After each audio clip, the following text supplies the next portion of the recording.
Rolando Macana a los 81.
Bueno, no sé dónde está lo que yo buscaba.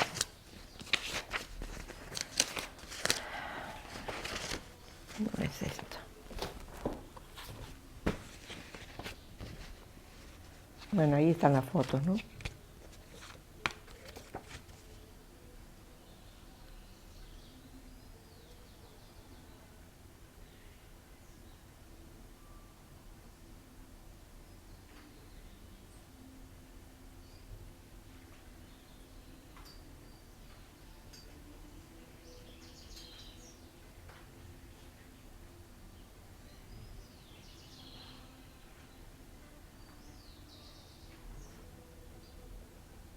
Perfecto. Entonces, bueno, contame quién sos vos y dónde estamos. Bueno, yo soy ¿Quién sos? Sara, familiarmente Pichona, y estoy en Tucumán atendiendo una entrevista para hacer un video de la granja. Contame, de qué memoria tenés vos de cuándo empezaste a escuchar de la granja, de cuando vos eras chica. Bueno, mis memorias de la granja van más allá que lo que mi memoria me permite, porque todos deben saber que no tengo muy buena memoria. Pero sí sé, porque me lo han contado infinidad de veces, porque he visto las fotos, que mi primera incursión por la granja fue cuando yo tenía 9 meses. Y hay fotos en brazos de mi papá y mi mamá que me llevaron cuando yo era muy chiquitita. Y así fueron después llevando a mis hermanos, cada uno más chico que el otro. Apenas nacíamos prácticamente, las primeras vacaciones o posibilidad de salir del sanatorio, el primer viaje era obligado a la granja, que ya era propiedad de mi padre y bueno, y que la usábamos para veranear todos los años. ¿Y en qué iban? Íbamos en auto y recuerdo con mucha alegría que ya cuando era más grande, que ya iba al colegio, que mi papá declaraba San Perón cualquier día de semana, cualquier viernes, porque decidía que era feriado y que nos íbamos a la granja. Y con total diferencia de lo que ocurre ahora con mis nietas, que no quieren faltar nunca a la escuela, nosotros aprovechábamos la volada y nos enganchábamos fantásticamente en el viaje. Íbamos en el auto, a veces llevábamos a mi abuela Rosa, y otras veces alguna de las tías, la tía Pepita o alguno de los primos, o por ahí íbamos solos simplemente. Hacíamos el viaje de un solo tirón, el Pipi no nos dejaba bajar más que para ir al baño y cargar nafta, pero directamente no había paradas, ni comida, ni nada. Llevábamos equipado el auto con todas las cosas necesarias para comer.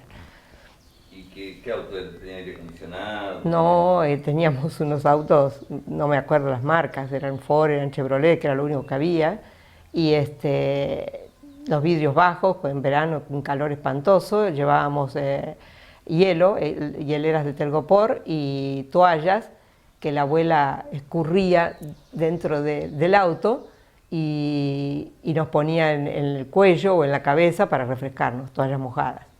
Pero aire acondicionado no existía en esa época, así que eran bastante penosos los viajes. Algunas partes del camino eran de tierra, otras eran el asfalto malo, con muchos pozos, así que bueno, pero el Pipi lo sorteaba alegremente y siempre estaba de buen humor cuando viajábamos. ¿Y vos que te acordés ¿Cuándo empieza a funcionar como colonia de vacaciones? ¿A quién se le ocurre la idea? ¿Se discutió? ¿No se discutió? Bueno, yo creo que ocurre porque Pipi trabajaba en Vallejos Boyd en esa época con el tío Casimiro, pero ya no estaban en muy buenas relaciones y habían hecho algún tipo de trato que en el verano él no trabajaba. Terminaba el verano y él tenía que volver a su trabajo, eso recuerdo. Pero, es decir, ellos no vivían todavía en la granja permanente. Entonces vivíamos con mis 3 hermanos y yo, y vivíamos en Blanco Encalada, en la casa de siempre, y supongo que para arrimar algún peso a la organización familiar, a la economía familiar, se les ocurrió que podíamos llevar chicos como colonia de vacaciones. Y como tenían un empuje fabuloso los dos, decidieron que fueran un medio de ingresos. Esta parte la va a cortar, ¿no? Pero no quiero estar llorando.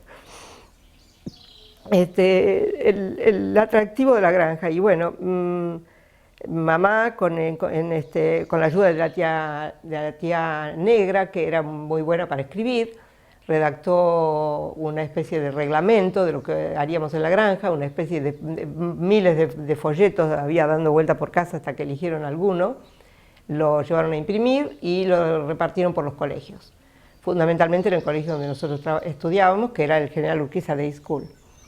Y después cuando ya yo casada, porque eso ya éramos grandes nosotros, y yo tenía 16, 17 años, ya estaba de novia con el Albert, cuando se les ocurrió esta idea de la colonia de vacaciones y nos prendimos todos para ayudarlos.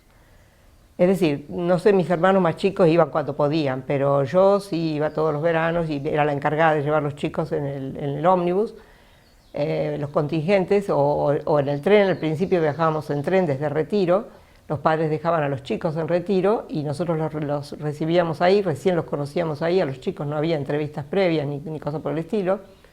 Generalmente se hacía por teléfono o a veces las mamás venían a la casa nuestra de Blanco Encalada a entrevistarse con mi mamá y ahí se hacía el pago, que era bastante caro, no sé, ahí estuve viendo folletos, hablaba de 3.000 pesos de inscripción y en total el viaje, incluido el ómnibus o el tren, costaba por cada mes 25.000 pesos, pero claro que 25.000 pesos en aquella época no sé qué relación tienen ahora.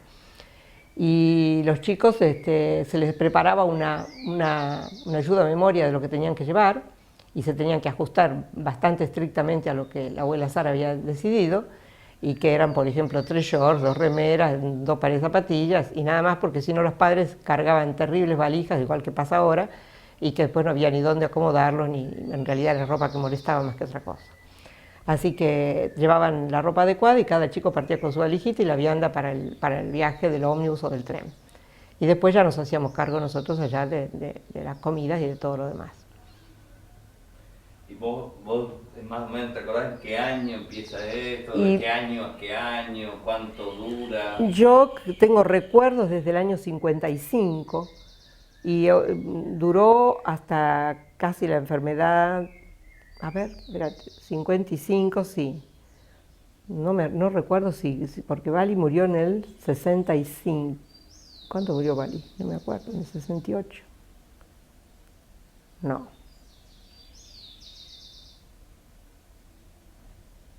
Bueno, no me acuerdo cuándo murió Bali. Pero, a ver, espérate, Bali nació en el 65, no, en el 45 y murió cerca de los 20 años, sí, puede ser 65 o 68, no me acuerdo bien, y esto duró después de la muerte de Bali, seguimos trabajando con la colonia hasta el 70 y algo, que se enfermó mamá murió en el 78, esto debe haber sido hasta el 74 o 75. Pero ya ahí yo ya no participaba, yo ya tenía mis hijos, vivía en Tucumán, ya no, pero mientras viví en Buenos Aires y hasta que me casé, yo los acompañaba todos los veranos, hasta el año 59 que yo me casé, así que desde el 55 hasta el 59 fueron años muy intensos de la colonia, donde hacíamos 3 meses de contingentes que renovábamos y con una capacidad máxima de 30 chicos y chicas, y desde los 6 años hasta los 12. Chicos y chicas de los colegios ingleses. Siempre desde la primaria, de chicos. Sí, siempre fueron chicos de primaria, sí. Y había algunos muy chiquitos que hasta usaban pañales todavía. De 3 años, 4 años, tipo jardín infante, generalmente eran hermanitos de otros chicos más grandes, entonces le pedían a mamá que los llevara y bueno, se animaba a llevarlos y venían. Y a cargo de los chicos, ¿quiénes estaban desde Buenos Aires hasta todo el tiempo? O sea, ¿cómo administraban esa responsabilidad con los chicos? Bueno, ¿Seguro, ART? no existía ni ART, ni seguro, ni nada, era a puro coraje y qué sé yo, cruzar los dedos para tener suerte. Que la tuvimos, nunca tuvimos realmente mayores inconvenientes. Aunque hay anécdotas y peripecias que hemos pasado, pero nada serio, nada demasiado grave. La organización estaba todo muy bien distribuido. Yo era la encargada de llevar los chicos, de llevarlos y traerlos, de ocuparme del viaje, de sacar los boletos, de hacer las reservas, de hacer el pago en retiro. Íbamos en la compañía Hablo que había en esa época.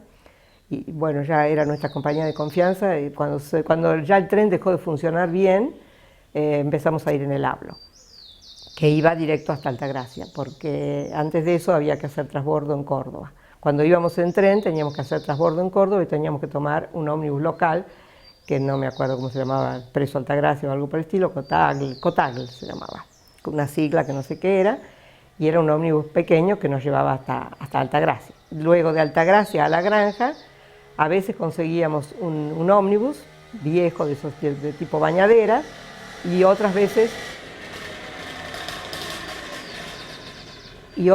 teníamos que recurrir a 2 o 3 taxis. Uno de esos taxis era de Eduardo Schuster, que era hermano de Carlos, que era el encargado de la granja durante todo ese tiempo, que vivía allí en la granja permanente. Él y Berta, que era la mujer. Teníamos unos cocineros tucumanos, que no me acuerdo cómo se llamaban, eran famosos, pero no me acuerdo, un gordo y ella se llamaba, ¿cómo se llamaba? No me voy a acordar ahora. Bueno, esa gente eran de tucumanos que estaban en Buenos Aires buscando trabajo porque había problemas con la zafra y eran cocineros. Entonces los contratamos y venían todos los veranos para pasar 3 meses en la granja y se quedaban ahí y cocinaban para todos los chicos. Por supuesto que en la cocina el director de maniobras era el Pipi y la abuela, y ellos estaban al frente de la tarea todo el tiempo. Otra de las cosas que yo tenía encargada eran las compras. Una vez que ya estábamos instalados allí, yo me tenía que encargar de las compras. Teníamos un jeep viejo que yo manejaba y iba al pueblo un par de veces por semana, 3 veces a veces, a hacer las compras, que no eran como las compras de ahora de ir al shopping con la bolsita, sino que eran bolsas de pan de 20 kilos, bolsas de papas de 20 kilos, y de cebolla, y todo era como al por mayor. La panadería ya nos conocían, sabían de 3 veces por semana tenían que tener la bolsa de 20 kilos lista para la granja, y bueno, la retirábamos, teníamos libreta, anotábamos. Yo no disponía de mucho dinero, en ese momento tampoco había tarjetas, ni cuentas, ni cheques, ni nada de eso, así que era todo muy casero, todo de mucha confianza, y con los proveedores, que eran, más que proveedores, eran amigos. ¿Buscaban el correo también?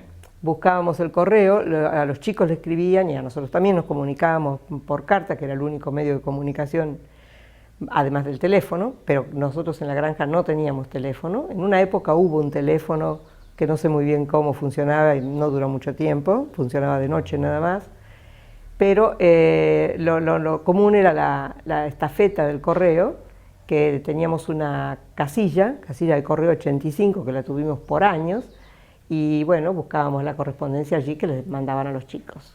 Y por supuesto, cada 2 o 3 veces por semana, no era como ahora que uno tiene noticias de inmediato. Y una vez que los chicos estaban instalados, ¿qué actividades hacían? ¿Qué hacían 3 meses o un mes? ¿Había chicos que estaban 3 meses? No, la mayoría de los chicos estaban 1 mes solamente, los 30 días. Algunos, por razones especiales, como que los padres habían viajado a Europa o estaban enfermos o alguna razón así, se quedaban los 2 meses de los 3. 3 nunca tuvo ninguno 3 meses. Algunos estaban con sus hermanitos, otros estaban solos. Muchos chicos eran lo que ahora llamamos chicos abandónicos, chicos cuyos padres no se ocupaban mucho de ellos y que querían hacer la suya. Supimos después de casos de padres que tenían un amante o chicos que tenían ya varias familias desarmadas con madres y padres postizos porque se habían vuelto a casar sus padres. Así que bueno, eran chicos en general con algún tipo de problema que hoy todos esos chicos seguramente estarían en manos de psicólogos. En esa época no era común el psicólogo tampoco, así que ninguno de ellos tenían traumas demasiado importantes. Y bueno, ¿qué más? ¿Qué actividades? Las actividades, bueno, también estaban programadas, contratábamos una profesora de educación física de Buenos Aires y la llevábamos por todo el periodo, por los 3 meses, y ella tenía que presentar un proyecto de lo que iba a hacer y incluía diversas cosas, desde juegos, caminatas, fogatas, fogones, asaditos al aire libre, picnics, excursiones al segundo paredón, al quinto paredón, al tercer paredón. Hacían gimnasia artística, festejaban, inventaban fiestas patrias y fiestas folclóricas, tocaban la guitarra. Una caminata tradicional era el cambio de bandera en la punta del cerro. ¿Qué significaba esto? Era el cerro El Salvador, le llamaban Pipi, porque según contaba, cuando fue de luna de miel con mi mamá, subieron a ese cerro y se perdieron. Y un perro los guió, un perro de la casa los guió y los llevó, y desde la punta del cerro pudieron ver la granja. Entonces a ese cerro lo bautizaron El Salvador. Y el Pipi ponía todos los años allí una bandera que no me acuerdo si era una bandera argentina o era un simple trapo que decía La Granja. Y bueno, una de las cosas que se hacían tradicionalmente era subir al cerro a cambiar la bandera, es decir, el contingente que se iba bajaba la bandera y el nuevo tenía que ir y subirla.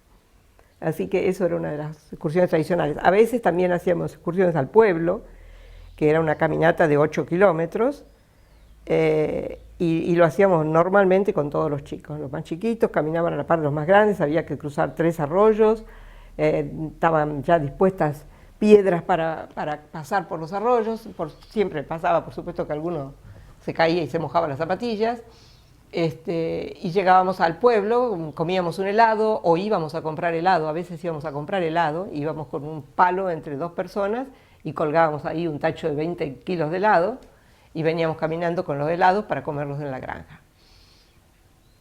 ¿No llegaban derretidos? A veces sí, a veces. No, porque no nos llevaba demasiado tiempo, el viaje más de media hora no nos llevaba, 40 minutos. Así que lo hacíamos bastante rápido.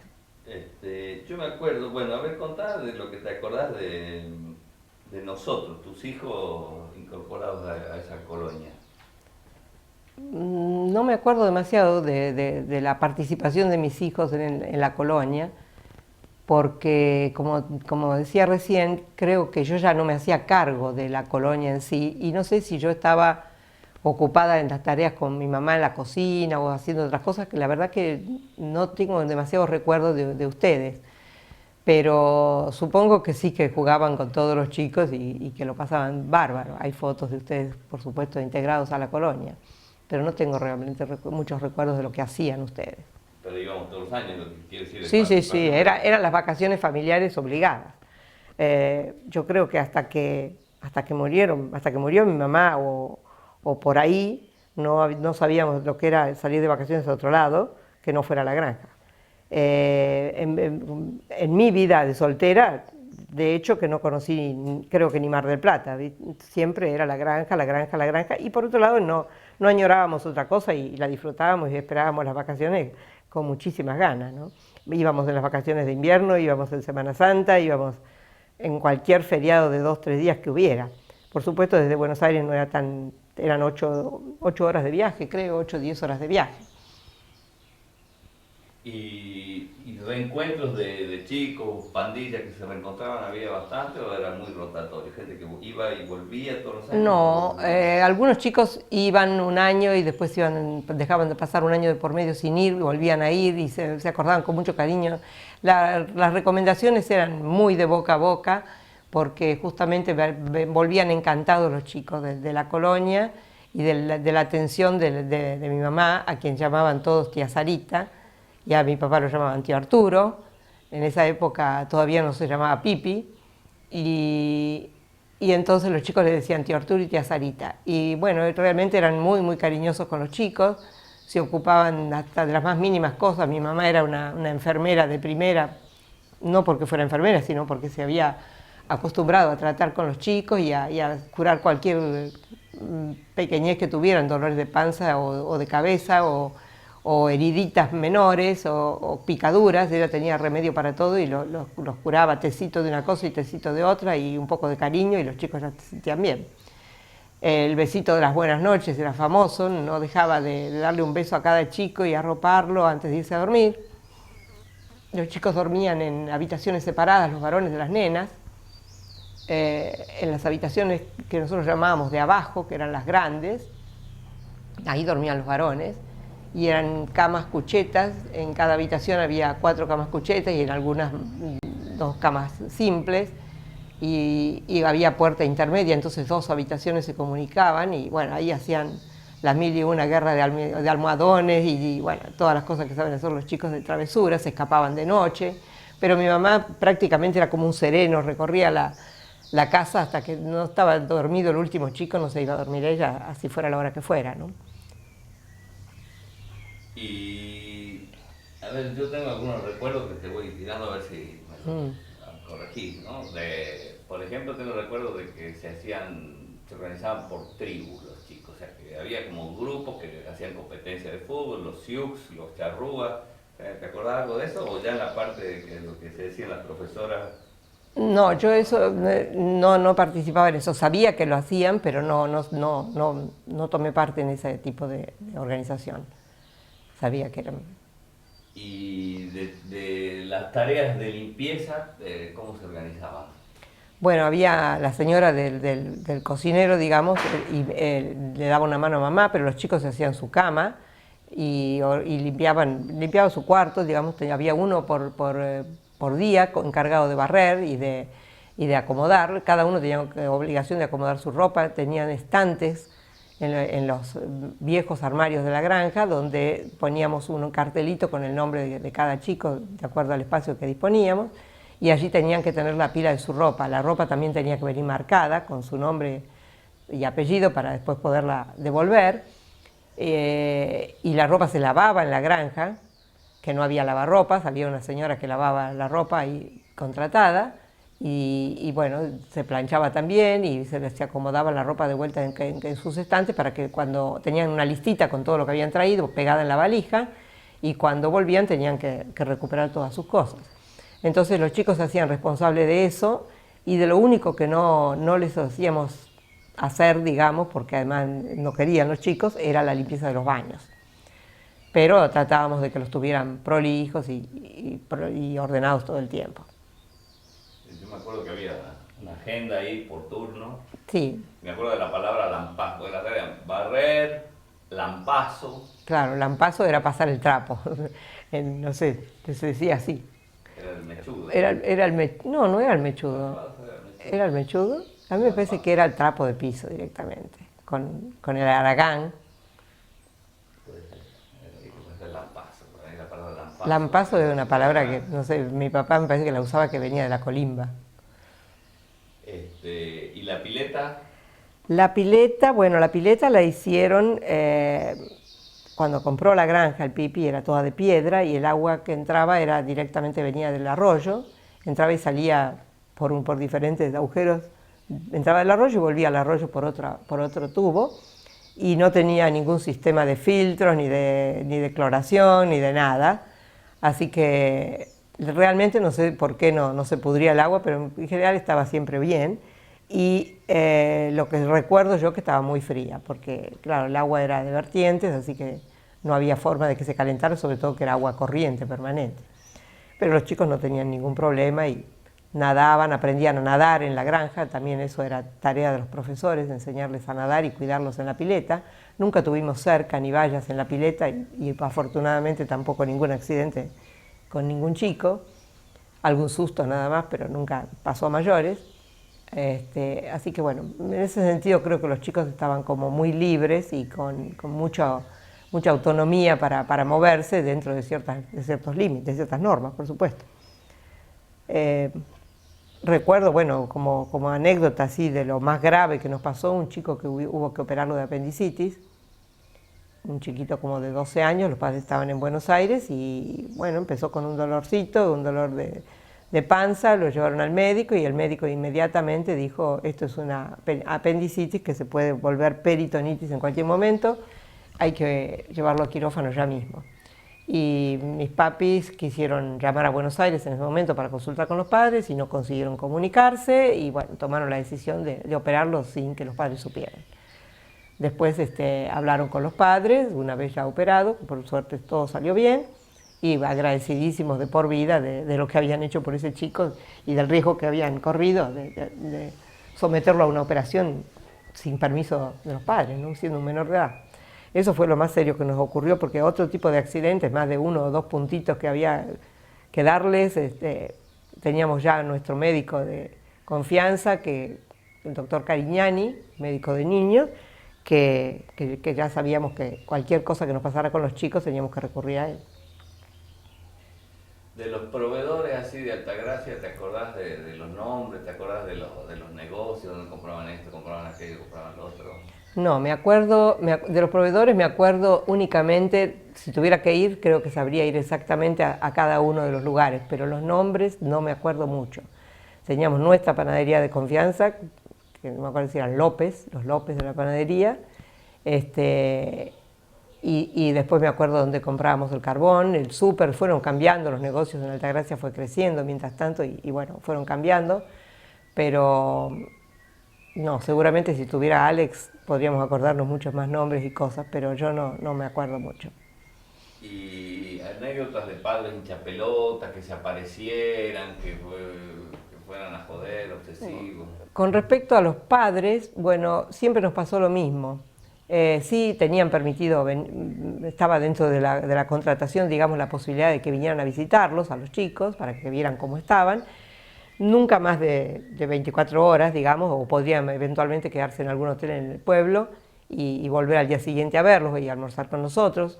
Mamá no era partidaria de que los llevaran a los chicos, ni por un día, ¿sí? Sino que los visitaran allí en la granja. Y la constante era que los chicos llegaban los padres y se ponían mimosos y se ponían hinchapelotas y lloraban y querían irse con los padres y se quejaban de la comida y se quejaban de todo, como hacen todos los chicos en todas partes.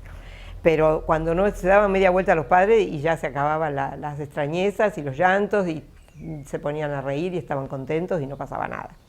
Eso me acuerdo también en las despedidas en retiro, era patético porque los padres quedaban desgarrados viendo cómo partía su chiquito con gente desconocida en un viaje tan largo en el tren. Entonces el tren ya iba, no sé, por Tigre y los padres seguían agitando el pañuelo y llorando en la estación. Y a nosotros nos daba muchísima pena verlos así. Y por supuesto los chicos querían poco menos que tirarse de las ventanillas.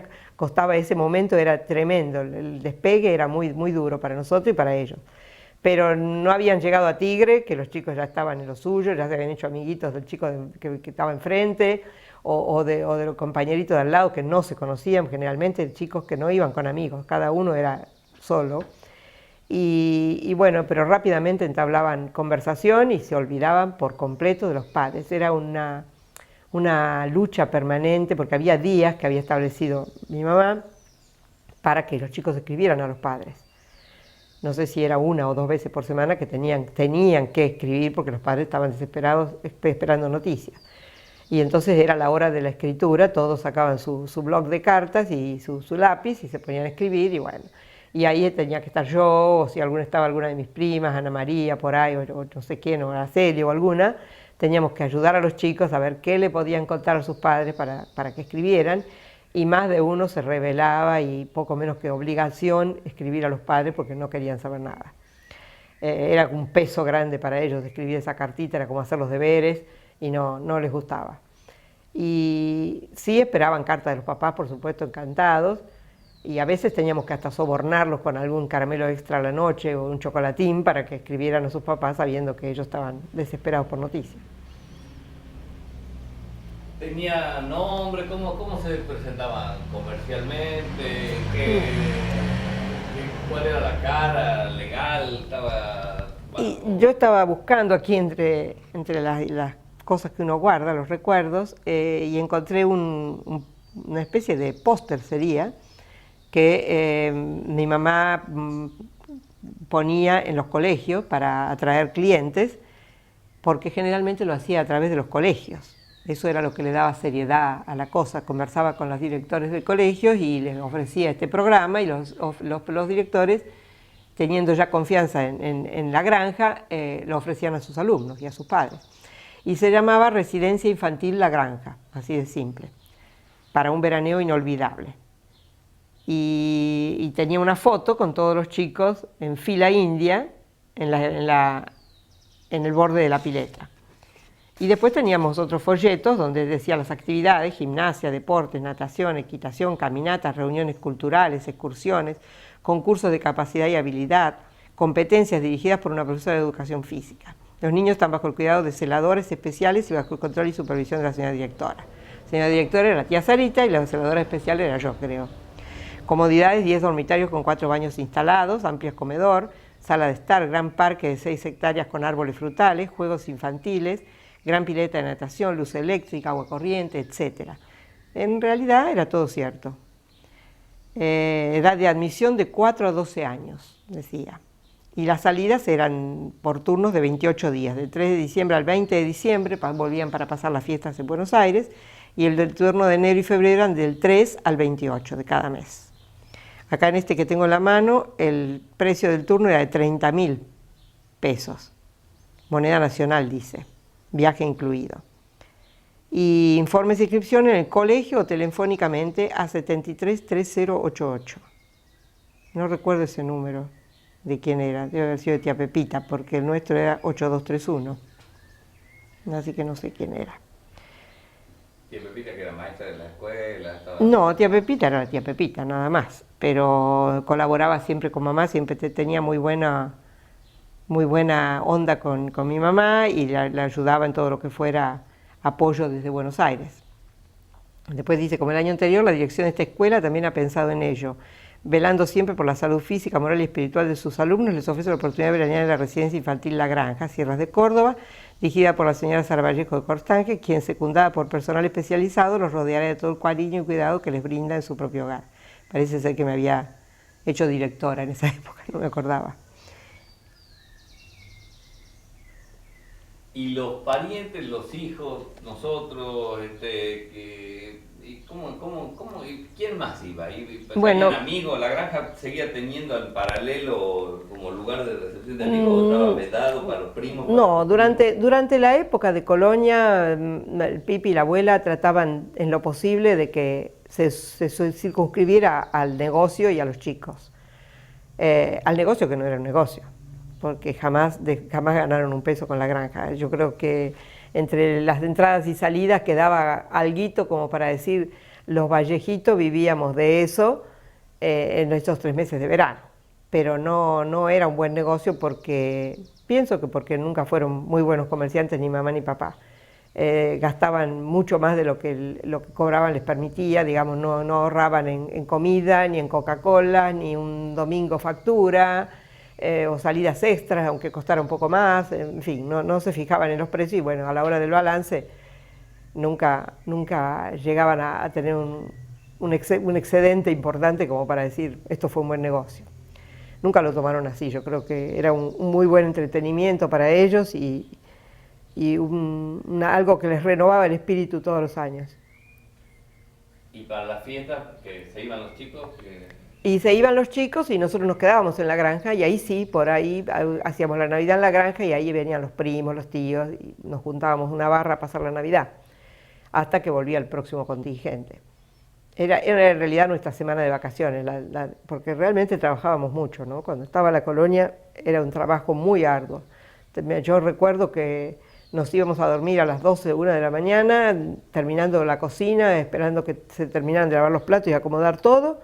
Y bueno, a las 6 de la mañana estaba el Pipi de nuevo en la cocina, preparando el mate cocido para los chicos, y preparando el café, y preparando millones de tostadas, y en fin, teniendo todo listo para el desayuno. Terminaban de sacar la mesa del desayuno y ya se empezaba con el almuerzo, así que era una jornada bastante dura, ¿no? ¿Te acordás de los horarios más o menos que... Tenían horarios bastante fijos, ¿no? A las 8 de la mañana se estaba desayunando. A las 9 ya partían para las caminatas o ya se tenían que concentrar en la pista a silbato limpio, porque así los manejaba la profesora de educación física. Hubo oportunidades en que hubo 2 profesoras, cuando había muchos chicos, y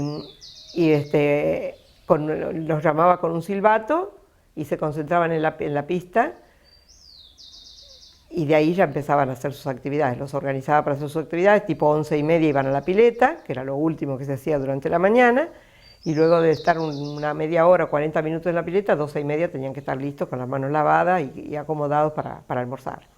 Era un régimen bastante estricto en ese sentido, ¿no? La tarde era lo mismo, a las 5 se tomaba el té religiosamente, la merienda, que era una taza de mate cocido y con tostadas, mermelada casera y manteca, y luego a las 8:30 se cenaba.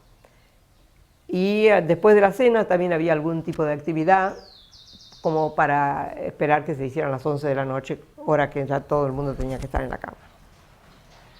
¿Tus hermanos participaban en algo? ¿En esta parte eran muy chicos? ¿O estaban armando sus familias? ¿O no estaban? Mis hermanos, yo no recuerdo que hayan participado mucho de la colonia. Tori creo que ya estaba en Estados Unidos, sí, porque yo ya me casé en el año 59, Tori se casó en el año 60, creo, y ya partió para Estados Unidos y ya no participó de esto.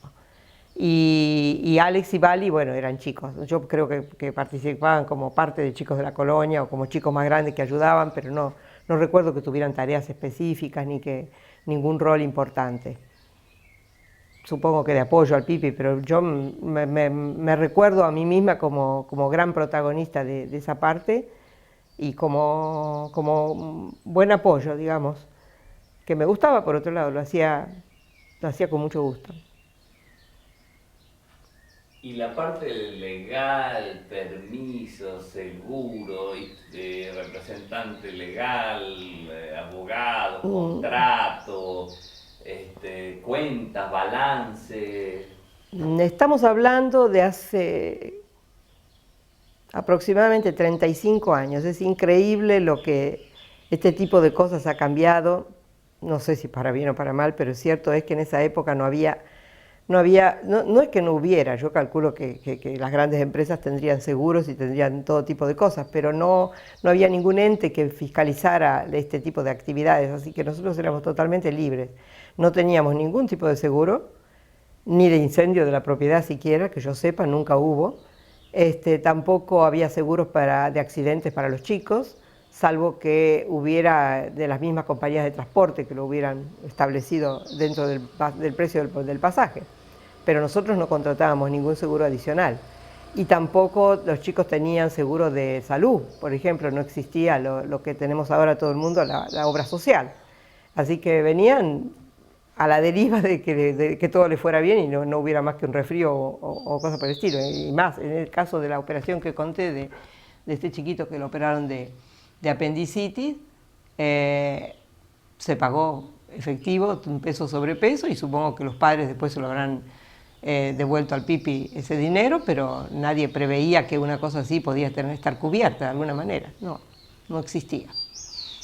¿Y permisos institucionales? No, permisos tampoco, de ninguna clase. Esto uno iba, hacía el prospecto, iba a una imprenta, lo contrataba y lo divulgaba, lo repartía y ya está.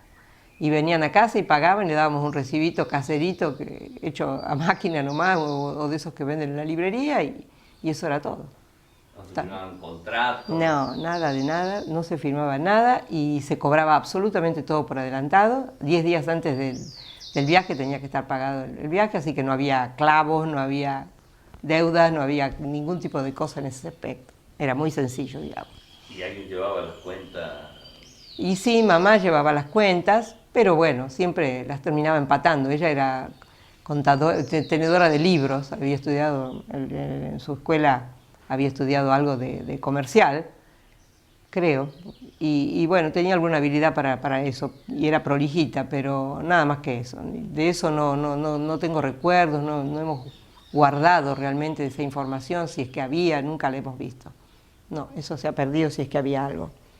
Pero bueno, ¿tenés recuerdo de que este año nos fue re bien? No, nunca nos fue re bien. ¿Cambiaron el auto? No, nunca nos fue re bien, nunca cambiamos ningún auto, nunca creo que ni nos tomamos un champán extra festejando logros económicos con lo de la granja, nunca. ¿Y la matrícula cómo era? ¿Siempre estaba lleno? ¿Había meses que era? En general, yo no recuerdo que hayamos dicho que no a nadie. Sí que nos hemos excedido alguna vez en el número de chicos posibles, digamos, y había que buscar una cama extra o armar un catre en algún lado porque estábamos sobrepasados. Eso sí ocurrió, pero no sobrevendidos demasiado, no había una demanda muy grande. Es más, creo que ya los últimos años costaba conseguir los chicos y también por eso fue dejándose eso, más el lógico cansancio que habrán tenido papá y mamá, y fue terminándose el negocio. Creo que también en algún momento, después del entusiasmo de los primeros años, han puesto las cosas sobre la mesa y han dicho, bueno, esto si no es negocio, ¿qué es? ¿Para qué tanto esfuerzo? ¿Para qué tanto sacrificio? Y como no era negocio, han decidido terminar con la colonia. Pero yo calculo que 8 o 10 años debe haber durado la colonia y fue realmente épocas muy, muy lindas. Y de la parte productiva de la granja, había en paralelo una explotación ganadera, ¿qué te acuerdas de eso, digamos? No recuerdo demasiado qué otras cosas movilizaban la economía de la granja, pero sí sé que había ganado, que el Pipi siempre tuvo animales. Animales me refiero vacas, porque por supuesto también tuvo gallinas y conejos, pero nunca los comercializó, digamos, eso eran para consumo familiar. Pero sí vacas, y es más, ayer leyendo las viejas cartas del Pipi, que guardaba con copia todas las cartas que escribía, encontré correspondencia cruzada con Alberto, Coco en esa época, donde hablaban de toros que vendían. Yo no me acuerdo si Coco tenía algunas inversiones hechas ahí a medias con el Pipi, toros de un tal Copelo, que era alguien que trabajaba en alpargatas con Coco, y que tenía campos en Río Cuarto, y parece ser que el Pipi compraba algún toro a este señor Copelo por intermedio de Coco, así que siempre había inversiones de ganado, eso sí, pero tampoco creo que hayan sido muy exitosas, digamos, simplemente para mantener el lugar, para pagar el casero, para pagar nuestra estadía allí, para a lo mejor los viajes. Siempre había inversiones que hacer, por supuesto, que motor de la luz, que reparar el jeep, que el ariete, siempre, como en cualquier casa, siempre se rompía alguna cosa, que las cloacas, que había que llamar un plomero, siempre. Eso teníamos gente en el pueblo que nos asistía en ese tipo de trabajos y el Pipi que sabía hacer de todo y por supuesto remendaba todo con alambre y con gomas de automóvil, que era un elemento infaltable en el taller. Eso y alambre eran fundamentales para cualquier reparación. Y bueno, así íbamos tirando. Y después teníamos gallinas para consumo y teníamos conejos. En una época hasta yo estudié cría de conejos y Coco cría de chanchos y el Pipi cría de gallinas, y con la idea de poner un gran emprendimiento, pero nunca se llegó a eso. Sí tuvimos conejeras hechas de cemento y algún tipo de mejoras en los gallineros, pero nada más que eso. Mira vos que todo el personal auxiliar, como decir, la cocinera, el cocinero, la pareja de tucumanos, para mí desde la visión de niño no existía, estaba el Pipi, la abuela y don Pedro. Ah, bueno, don Pedro era una figura importante, por supuesto.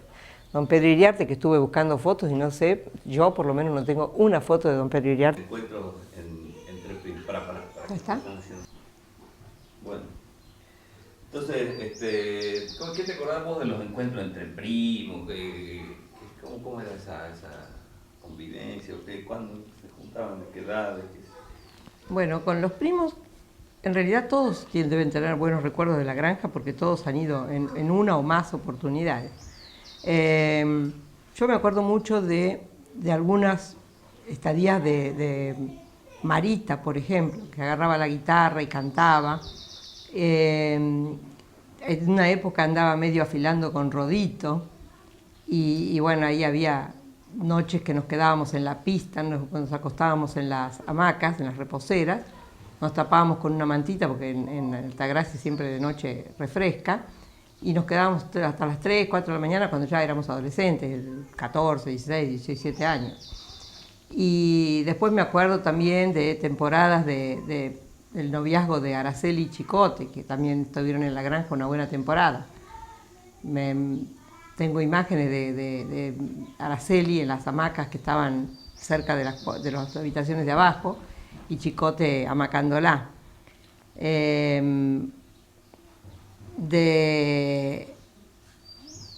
De mis otros primos, de Leo, tengo recuerdos en la granja con Leo, con Pichi también, muchas veces.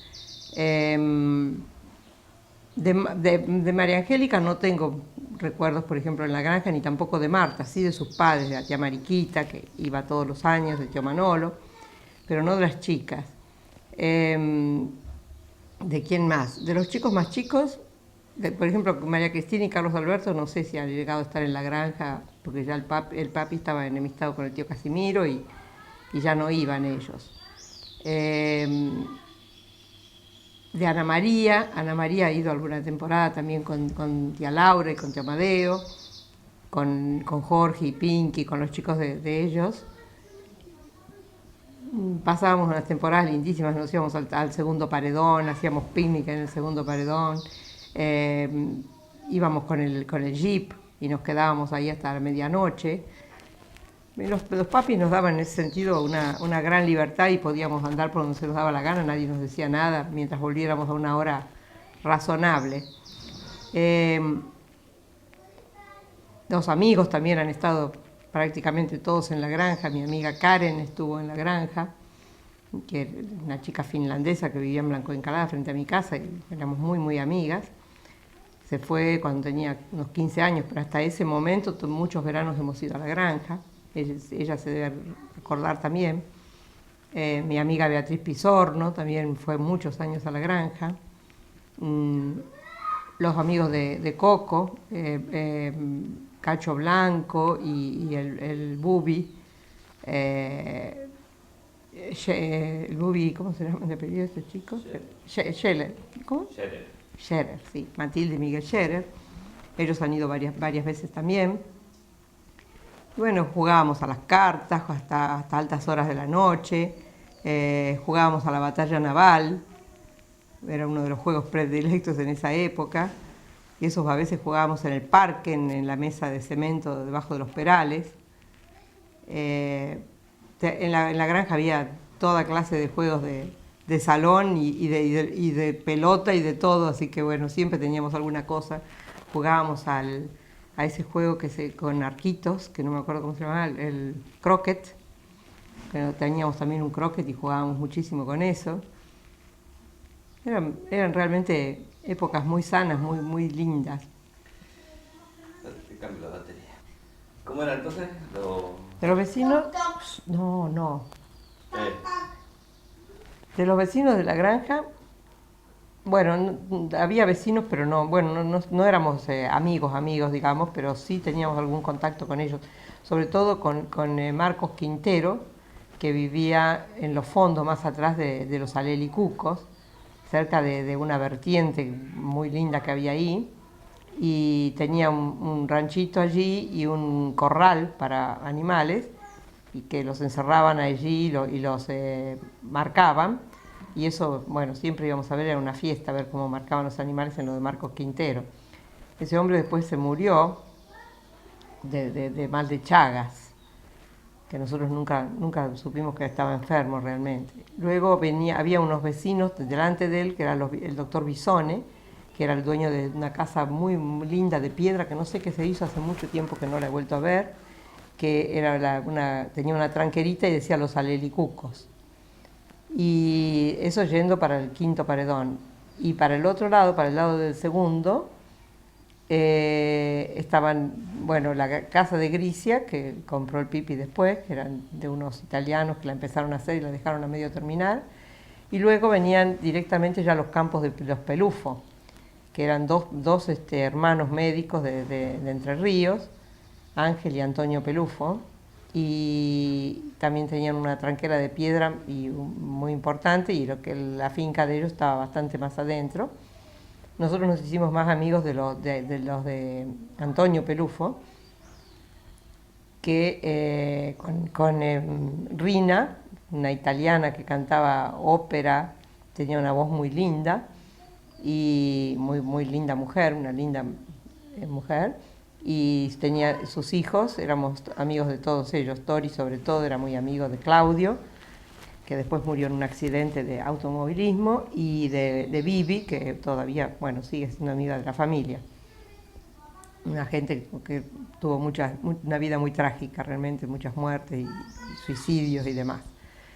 Y después, bueno, ya venían la casa de los Larreta, que el Pipi, sobre todo, no tanto nosotros, pero el Pipi sí había sido por lo menos bastante conocido, de don Enrique Larreta, el escritor, que venía todos los años, cuando llegaba en invierno a la granja, a los Paredones, y antes de ir a su casa pasaba por la casa del Pipi, y siempre le traía algún regalito, o el último libro que había escrito, o una botellita de whisky, alguna cosa. El viejo parece muy agradable, muy simpático.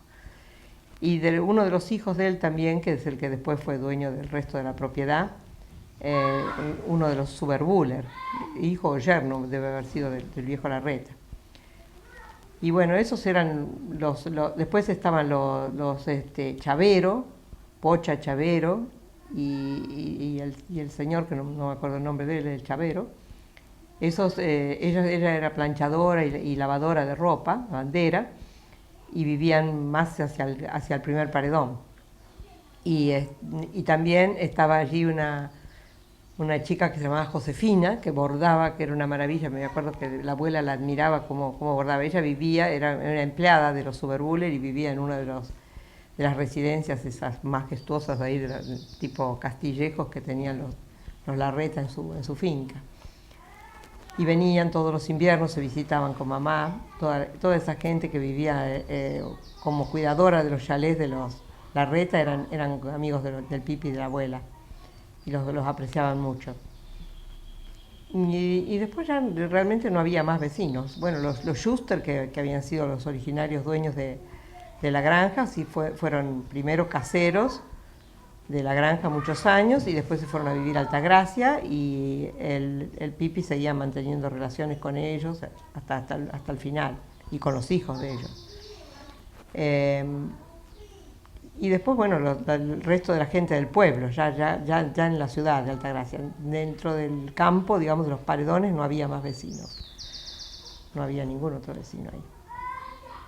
Era un lugar bastante solitario, tanto que cuando alguien pasaba, el Pipi salía inmediatamente con su cigarro en la mano a conversar y a ver quién era, porque llamaba la atención cuando pasaba un auto.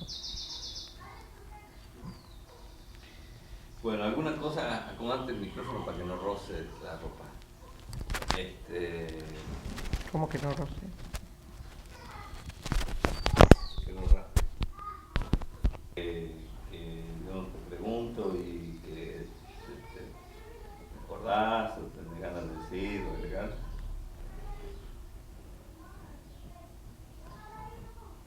No, nada en especial, más que, bueno, que recuerdo con mucho cariño toda la granja y todas las vivencias que hemos tenido ahí. Recuerdo esa cocina tan grande con un mármol que no sé si a mis ojos de chica me parecía inmenso. Sé que ahora ya no está. Me he visto fotos últimas de la granja donde ya no está esa mesada de mármol cuadrada, cosa que era extraña. Me parece que la habían traído de una talabartería o algún negocio así medio extraño. Un mármol extraño muy grueso, como de 4 o 5 centímetros, y de un tamaño que me parece que algo así como casi 2,5 metros por 2,5 metros. Y bueno, esa era la mesa multiuso donde se amasaba el pan, se hacían tortas, la abuela hacía las milanesas, y a lo mejor en la otra punta de la mesa estábamos 3 o 4 tomando el desayuno.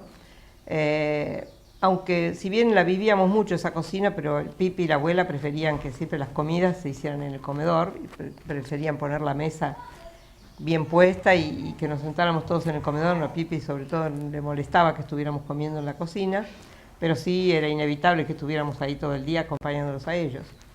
La heladera, que teníamos una heladera querosén, y hasta que creo que siempre hemos tenido heladera querosén, sí. Después tuvimos a gas también, porque el sistema de electricidad de la granja era con un motor que se encendía a las 8 o 9 de la noche cuando oscurecía y se apagaba a la medianoche. Entonces no se podían tener artefactos eléctricos. Así es que teníamos plancha a gas, los faroles eran los sol de noche a presión, a querosene, y las estufas eran también a gas. En fin, no había ningún otro artefacto que no fuera a gas o a gas de garrafa. Cuando empezó a haber gas de garrafa, en la cocina lo mismo, o querosene, porque no había electricidad. Pero sí teníamos ese motor que era muy importante porque, bueno, lo ponían en funcionamiento y había luz en toda la casa absolutamente durante las 3 o 4 horas de la noche. Esos recuerdos tengo así como muy grabados. La mesa del comedor también enorme, como para 24 personas, con sus sillas de esterilla. Las galerías de abajo, me acuerdo de esas galerías, me acuerdo de esa pista, de las horas de la siesta que eran sagradas porque se dormía la siesta. En verano en Córdoba a veces había ese viento norte y ese calor bien tórrido a la hora de la siesta y nos obligaban a retirarnos a las habitaciones y leer o descansar si el que quería dormir, pero no podíamos andar haciendo ruido por ahí.